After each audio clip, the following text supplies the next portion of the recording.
darle las gracias a Agustín por darme el privilegio, el honor y obviamente el orgullo de poder estar presentando este libro enorme que es La Batalla Cultural. Lo he dicho en otras oportunidades y lo vuelvo a decir, Agustín es de los tipos más brillantes que he conocido en mi vida. Por lo tanto, para mí es un enorme honor tener la posibilidad de estar aquí junto a Agustín. Esto es un privilegio, esos son los gustos que uno se da en vida.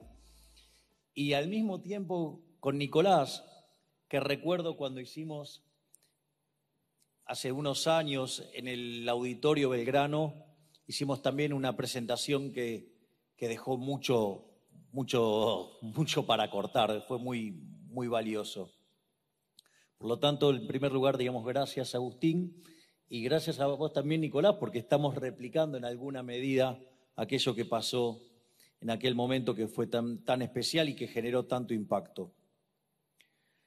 Respecto al libro, yo voy a contar el tema de la batalla cultural casi como una cuestión de primera persona, que me parece que, dado que Agustín va a estar contando el libro, digamos, contar acerca de lo que es esto, digamos, puesto en la práctica. Veo ahí en la primera fila, la vi por algún momento, a mi compañera de banca, y digamos, con la diputada Victoria Villarruel.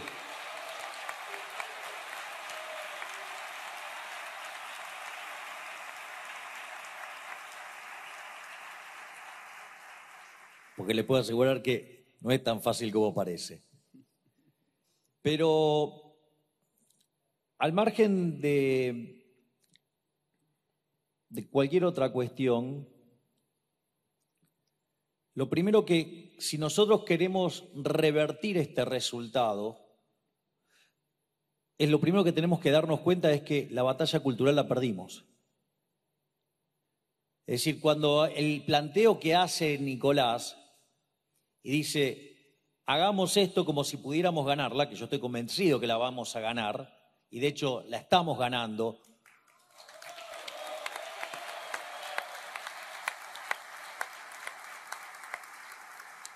Es muy importante también saber de dónde partimos, saber que la batalla cultural nosotros la perdimos. Es muy interesante en algunas de las partes del libro, él, digamos, menciona, cuando habla de la Revolución Francesa, dice, mire, los valores presentados por la Revolución eran la libertad, la igualdad y la fraternidad. Esto que parece una cosa muy simple, ese párrafo para mí tiene un valor fenomenal a la luz de la batalla cultural, porque dice, de la idea de la libertad se desprende el liberalismo. De la idea de la igualdad se desprende el socialismo. Y de la idea de la fraternidad se desprende el nacionalismo. Y esto es clave cuando uno quiere entender la lógica de la batalla cultural. Una de las cosas que, por eso para mí este libro uno lo tiene que leer complementariamente con otro libro maravilloso del queridísimo Axel Kaiser, que se llama La fatal ignorancia.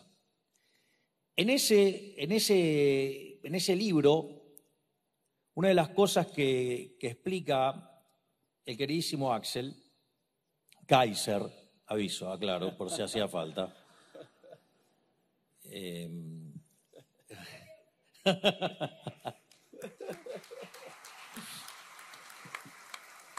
Una de las cosas que señala es que los resultados del modelo económico chileno eran impresionantes.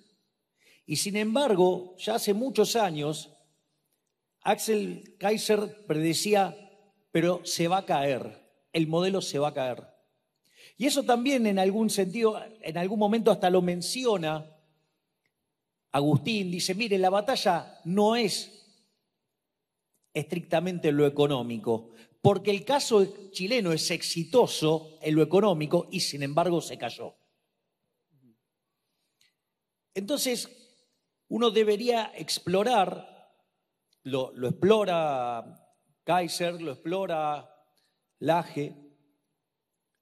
Lo interesante del libro de Lage es, porque Axel Kaiser dice, hay que dar la batalla cultural. Bueno, acá está cómo darla, por decirlo de alguna manera, porque están los fundamentos. Es decir, es un libro que a ustedes les va a permitir comprender la lógica del debate y de la discusión. Y en ese sentido, ya lo empiezo a traer más cerca, como lo primero que hay que tener en cuenta es que ellos llevan muchos años en esto, haciendo esto. Concretamente, cuando se cayó el muro de la vergüenza, que en realidad fechar en ese momento la derrota del socialismo sería un error. Sería un error imperdonable, porque en realidad el socialismo se cayó el mismo día que empezaron a construir el muro en el 61, no cuando se cayó en el 89.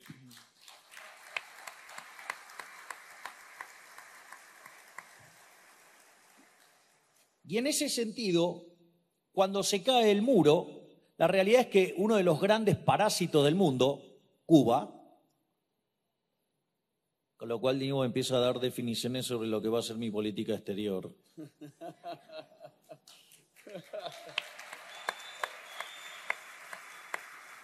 En ese sentido, necesitaban alguien a quien parasitar. Es decir, la desesperación de Castro era de quién iba a vivir en ese momento. Porque ustedes cuando miran el PIB per cápita de Cuba, después de la caída de la Unión Soviética, se desploma.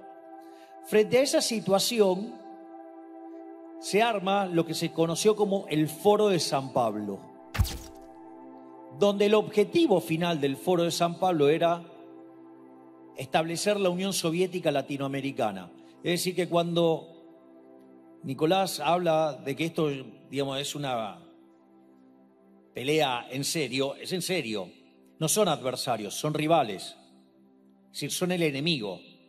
Porque recuerden que donde se aplicó ese sistema nefasto fue un fracaso en lo económico, en lo social, en lo cultural, y tienen en su haber asesinado a 150 millones de seres humanos. Por lo tanto, no estamos jugando con cualquier cosa. Estamos jugando con verdaderamente las fuerzas del mal. Es decir, digamos, a ver, quien vive en un país socialista no necesita saber qué es el infierno porque vive en el infierno. Por lo tanto, de hecho es muy interesante cuando arranca el capítulo 6, ¿no? Todas las referencias, arranca haciendo todo un conjunto de referencias sobre la definición de lo que tiene que ver la izquierda. Por ejemplo, lo hace respecto a la Biblia, respecto al Tanaj, lo hace respecto al Corán, y siempre lo izquierdo está asociado a lo malo. Y claro, sí, si han sembrado cualquier tipo de calamidad en la tierra, son la propia representación del maligno. Les gusta hacerlo desde el lado judío, lo pueden hacer con Samuel 8. Lo quieren hacer desde el lado católico y cristiano, lo pueden hacer con el Evangelio de San Lucas. Es decir, en ese sentido, es más, fíjense cuando ustedes hacen la referencia en italiano, la diestra y la siniestra. No solo eso, sino que fíjense que ustedes cuando quieren hacer algo ilegal, ¿qué dicen? Lo hacemos por izquierda.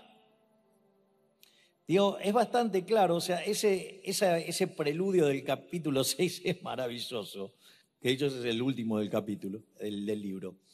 Pero al margen de eso, ahora fíjense que frente a las atrocidades que genera ese sistema, sin embargo ganaron la batalla cultural. Entonces la pregunta es, ¿cómo lo hicieron?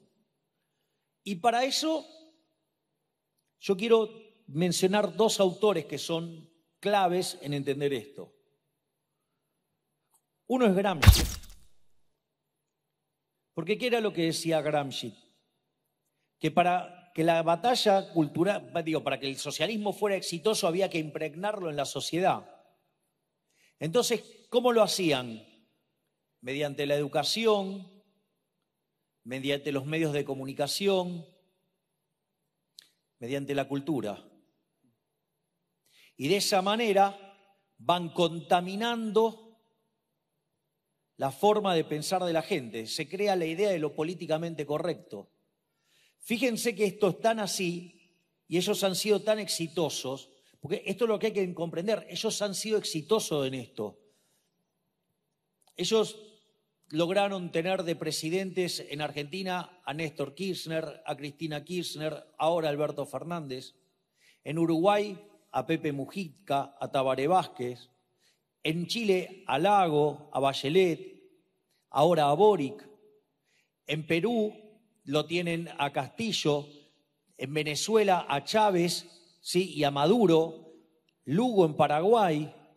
Evo Morales, ¿sí? En Bolivia. Y López Obrador en México. Es decir que, pero que, digamos, uno lo que tiene que ver es que hay un trabajo previo. Y eso eran 3 etapas, ellos las tienen bien definidas. A veces los menciono en pasado porque hoy es el Grupo Puebla. Pero lo interesante de eso es que son 3 etapas y están muy marcadas además. La primera etapa tiene 90% batalla cultural y 10% es meterse adentro del Estado para poder conseguir recursos. La segunda etapa hay un 50% que tiene que ver con la batalla cultural, pero un 50% vinculado, que como ya se metieron adentro del Estado, empezar a avanzar en una agenda regulatoria y de avance sobre los derechos de propiedad. ¿Para qué? Para que avanzando en esa lógica, terminar destruyendo ¿qué? El sistema capitalista. Por lo tanto, la última etapa, ¿sí? Es la etapa de las expropiaciones. Es decir, tienen una agenda muy marcada. En algunos lugares se ve con total claridad. El mejor ejemplo es Venezuela. Venezuela a mediados del siglo XX era de los países más ricos del mundo. Digamos, hoy, gracias al socialismo, lograron, por ejemplo, que le falte petróleo y que el 96% de los venezolanos sean pobres y el 86% o el 80% indigentes. Una maravilla el socialismo, donde va es un desastre. Genera hambre, genera violencia, genera cosas espantosas. Ahora entonces, fíjense lo brillante que fue esta metodología de Gramsci, que un sistema tan espantoso, y a pesar de la caída del muro, en 2 etapas, aún así lograron imponer las ideas. Digo, hay que reconocerles ese logro. Si no reconocemos ese logro, estamos en problema. Y lo que hace Agustín es de plantarse y enfrentarlos de una. Es decir, no hay rodeo, se llama la batalla cultural, ¿sí? Le plantea los elementos y entonces ahora yo me quiero focalizar en lo que es el debate, que es el que históricamente he venido dando y voy a seguir dando, que es lo que tiene que ver en la discusión entre liberalismo y socialismo.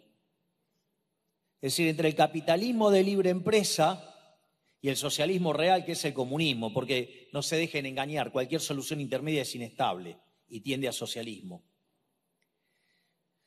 Que es decir, entonces, esta supuesta pelea entre lo que es la igualdad y lo que es la libertad.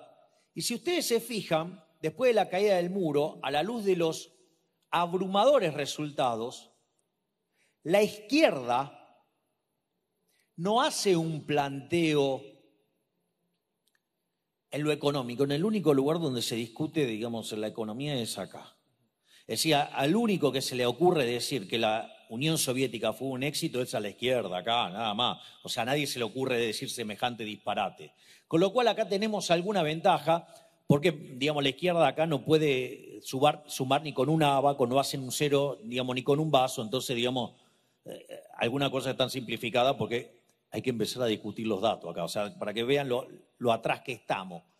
Pero, digamos, en el mundo civilizado, una de las cosas, ellos no plantean la cuestión de la superioridad cuantitativa. Es decir, a nadie se le ocurre cuestionar que aquellos países que son más libres son 8 veces más ricos que los reprimidos, ni que tienen 25 veces menos de pobre en el formato estándar y 50 veces menos en el formato extremo, que los que están en el decil más bajo están mejor en el país libre, no solo 11 veces mejor que su par en el país reprimido y, digamos, o sea, mejor que el 90% de la población. Digo, eso no está en la discusión. Es una discusión que la verdad es increíble, se da acá nada más. Ellos lo que hacen es cuestionar que el sistema sea justo. Es decir, el eje fundamental pivotea sobre un falso altruismo con la idea de la igualdad y lo que se plantea que el capitalismo es un sistema injusto. Por eso es muy importante un libro de Israel Kirzner que se llama Creatividad, Capitalismo y Justicia Distributiva, porque una de las cosas que hace Israel Kirzner en ese libro dice: la superioridad en el plano cuantitativo es innegable, pero si el sistema es injusto, no merece ser defendido. Y en ese sentido, lo que se plantea es una suerte de trade-off donde, si ustedes quieren, la derecha, ¿sí?, o los palios libertarios, ¿sí?, o si ustedes quieren, los liberales, pero que entienden que el mundo tiene restricciones, lo que sucede ahí es que pareciera que de acá está la gente que no tiene alma, que no tiene corazón, ¿sí?, y que lo único que le importa es la eficiencia. Y que ellos en realidad son los que tienen sentimientos, los humanos, ¿sí? Y que, digamos, entonces son altruistas siempre con la ajena, no con la propia, eso nunca se olviden. Entonces, en ese contexto es como que el debate se plantea en torno a si el sistema es justo o no. En el fondo es una discusión sobre igualitarismo, que ahí hay también otro muy buen libro de Axel Kaiser que se llama La tiranía de la igualdad. Entonces, lo que uno tiene que hacer es discutir si el sistema verdaderamente es o no es justo. Y la realidad es que cuando uno empieza a llevar esta discusión y la lleva al límite, al menos desde el lugar donde yo tengo ventajas comparativas y desde donde yo, digamos, la pude ir empujando, es que cuando ustedes llegan al final del camino de toda esta discusión, piensen que yo soy economista, terminan chocando con un problema de la teoría del valor, donde los socialistas abrazan la teoría del valor trabajo o alguna teoría objetiva más cercana en el tiempo y la teoría subjetiva del valor. La realidad es que la teoría objetiva del valor, la teoría del valor trabajo, fue aniquilada por la teoría económica a partir de la obra de Menger de 1871, la obra de Gibbons, la obra de Walras. La evidencia, es más, el propio Eugene von Fombaberg escribe un libro que se llama La conclusión del sistema marxiano y demuestra todas las falacias del sistema y que el sistema está condenado a fracasar. Por lo tanto, digamos, fue derrotado en la teoría y fue derrotado en la práctica. La evidencia empírica mostró que el socialismo es un error teórico y un error práctico. Entonces la pregunta es si frente a la evidencia teórica, frente a la evidencia empírica, ¿por qué esta gente sigue abrazando estas ideas? Y ahí, cuando ustedes chocan con esto, es que en realidad para poder explicar la teoría de la explotación de Rothbardus o su versión mejorada, como lo es el caso de la plusvalía de Marx, necesitan justamente la teoría del valor trabajo. Porque si todos los bienes vienen determinados en su valor por la cantidad de trabajo que tienen, en el fondo no tendrían por qué existir los beneficios. Es decir, explotación para Rothbardus, plusvalía para Marx. Y en ese contexto, en el fondo, lo que ustedes están viendo es que hay un prejuicio. Es decir, utilizan ese marco justamente para poder derivar estos resultados. Y en el fondo, lo que está subyacente en eso sí, ahora vamos a una cuestión moral, que es cuáles son los valores implícitos. La envidia, el odio, el resentimiento, el trato desigual frente a la ley y el asesinato. Por lo tanto, desde ese conjunto de valores morales, todo lo que va a salir son instituciones espantosas que inexorablemente llevan a la muerte y a la miseria. Por eso fracasan siempre. Y entonces la idea es, ¿qué es lo que hay del otro lado? Y del otro lado, como señala nuestro máximo prócer del liberalismo de todos los tiempos, Alberto Venegas Lynch, hijo, el liberalismo es el respeto irrestricto del proyecto de vida del prójimo, basado en el principio de no agresión y en defensa del derecho a la vida, a la libertad y a la propiedad, cuyas instituciones son la propiedad privada, los mercados libres de intervención estatal, la competencia entendida como libre entrada y salida, la división del trabajo y la cooperación social, donde solamente se puede ser exitoso sirviendo al prójimo con bienes de mejor calidad a un mejor precio, donde a su vez la retribución de los factores viene dado por el valor del producto marginal de ese factor, llámese trabajo, es decir, el salario va a venir determinado por el valor del producto marginal del trabajo. Es decir, que hay una dimensión que tiene que ver con la productividad del trabajo, donde obviamente depende también de la acumulación de la capital, por ende no son enemigos los capitalistas y los trabajadores, sino que son socios, porque a más capital, más productividad, por ende mayores salarios reales, sino que a la productividad se le suma la dimensión precio. Y de vuelta, los precios vienen determinados por las preferencias y por la escasez. Consecuentemente, como mencionaba antes, solamente se puede ser exitoso sirviendo al prójimo con bienes de mejor calidad a un mejor precio. Es decir, que aquel que le va bien en el capitalismo es un benefactor social. Y por lo tanto, ese dilema que plantea la izquierda, que el sistema produce bien pero distribuye mal, es falso. Es decir, el sistema no solo que es más productivo, sino que además es el único sistema que es justo. No solo por eso entonces que además los valores morales que abraza derivan instituciones que generan crecimiento económico y como decía Bastiat, donde entra el comercio no entran las balas. Donde hay mercado, las costumbres son dulces, señaló Bertrand de Juvenet. Entonces, en ese contexto, es que si les ganamos con la evidencia empírica, le ganamos con la teoría económica, le ganamos en el plano filosófico. ¿Por qué ellos han ganado? Porque ellos entendieron que esto era una batalla cultural. Y la batalla cultural, y esto ya es con lo que voy a cerrar, no solo se libra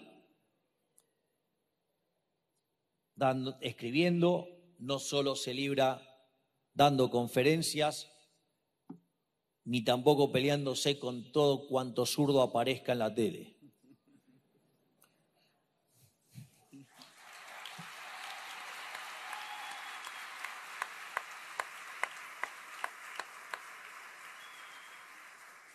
Si esa batalla cultural no tiene una parte en la política real, nos van a llevar puestos. Porque ustedes le pueden ganar todos los debates, pero después hacen adentro de la Cámara lo que se le da la gana. Fíjense qué interesante, porque el punto es dos reflexiones. Una es, mire, les voy a contar algo. Miren, la hinchada de Argentina es maravillosa. Grita, color, todo lo que quieran. Pero ¿saben qué? Los goles los hace Messi. Si ustedes ponen la pelota en la mitad de la cancha y se ponen a gritar, por más fuerte que griten, la pelota no se mueve. O cuando llego a la cancha a ver a Boca, los goles lo hacía Palermo. Pero digamos... Pero al margen de eso, no subestimen la batalla cultural.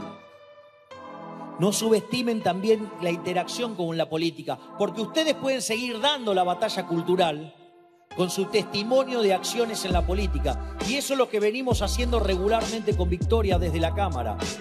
Hemos planteado el problema de la política como una cuestión moral. En cada una de las votaciones que tuvimos que hacer, enfrentamos y planteamos el tema desde una cuestión moral. Y lo primero que dijeron es, bueno, déjalos que entren en la Cámara, total, se van a diluir y van a desaparecer. Y sin embargo, cada vez que viene una votación, se arman unos escándalos de novela, porque están descubriendo que los malos son efectivamente malos, pero los que se vendieron como buenos son más malos que todavía los malos. Por lo tanto, quiero invitarlos a todos a dar la batalla cultural, pero no solo en el plano de las ideas, háganlo también en el plano de la política, porque si no los zurdos nos van a llevar puestos. ¡Viva la libertad, carajo! ¡Viva la libertad, carajo! ¡Viva la libertad, carajo!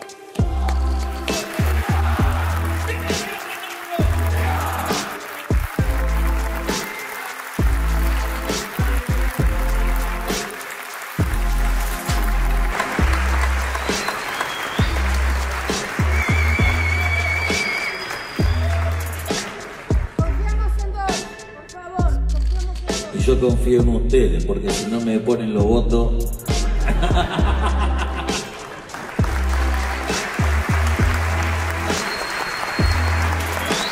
De nada sirve que me digan que son muy lindas las cosas que digan y después votan a los empleados del socialista. Javier, es decir, Javier en un año crea un partido político, se convierte en la tercera fuerza en la capital federal, tracciona votos para meter gente en el Congreso, y ahora, poco después, se convierte en la figura más popular para la presidencia de la nación, según los encuestas. Organicen su día, fórmense, necesitamos soldados de batalla cultural formados, y hoy es muy fácil acceder a los libros, hoy es muy simple. Esa es la invitación. Vamos a dar esta batalla cultural y vamos a salvar no solo a Argentina, sino al continente. Gracias.